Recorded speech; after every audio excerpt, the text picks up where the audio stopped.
Hi friends, విజేత news వీక్షకులకు శుభోదయం.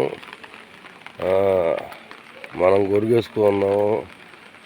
అన్నగారికి కూడా ఒక పెద్ద గొరుగుంటే బాగుండేది, తడిసిపోతుంది. అయితే నేను చెప్పదలుచుకునే విషయం ఏంటంటే, రాత్రి నుంచి ఇదే కుళ్ళు చినుకులు పడతానే ఉన్నాయి. అయితే నియోజకవర్గంలో అంతా ఎక్కడ ఉంది ఈ వాన. భూమి కూడా బాగా నానుంది. ఏదన్నా దబేయటం కనుక పెడితే మనకి చెరువులకి బరువులకి వస్తాయి. ఇంకా 2 రోజులు 3 రోజులు చెప్తున్నట్టుంది వాయుగుండం పడుద్ది. ఈసారి కూడా చెరువులు కూడా నిండుతాయి అనేది నేను చెప్పదలుచుకున్నాను. 22 తర్వాతే మనకి సోమశిల దగ్గర ఐఎంపీ మీటింగ్ జరిగినాక నీటిని విడుదల చేస్తామని చెప్పారు. ఆ లోపల చిన్న చిన్న పనులు ఉంటే 85 నుంచి 95 దాకా మధ్యలో అవి కంప్లీట్ చేస్తామని చెప్పారు. మనకి స్టాఫ్ అనేది 18 మంది ఉండాల్సి ఉంటే, లస్కర్లు అయితే జైలు అయితే నీళ్ళు ఈ పరిస్థితిలో మన ఎదురైన పరిస్థితి ఉంది.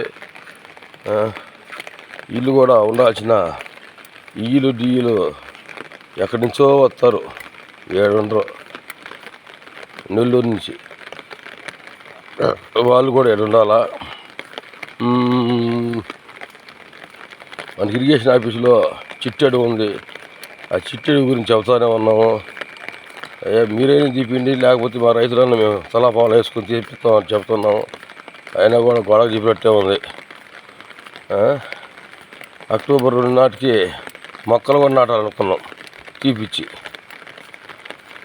ఆడ పరిశుభ్రత చట్టం ఉంది ఇరిగేషన్ ఆఫీసులో. కొన్ని అవి భవనాల మీద కూలిపోయేటట్టున్నాయి. అవి తీసేసి వెంటనే అదే స్థానంలో కొత్త బిల్డింగులకు కూడా ప్రతిపాదనలు పంపాలని చెప్పుకోనుకుంటున్నాం అధికారులని. ఆడ గేదెలు లేరు, ఎలక్ట్రీషియన్ లేరు. ఆడ మనిషి కూడా ఒకటి సరిపోయి ఆ లస్కర్లు ఒకరో ఇద్దరు ఉంటే 2 స్టాఫ్ లస్కర్లు కాడ ఉన్నారు. వాళ్ళు భయపడే పని తెచ్చిపోయినారు కాబట్టి ఆ డ్యూటీకి కూడా పోవట్లేదు. ఒకరో ఇద్దరు ఉన్నారు, ఈ మొగలు వాళ్ళే చేస్తున్నారు పాపం.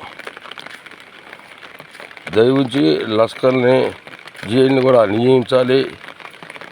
ఈ సంవత్సరమైనా తొందరగా పంటకు నీళ్ళు వదలాలని చెప్పి మరి అల్ప రైతాంగం కోరుకుంటుంది. పశువు సైన్యం శుభోదయం.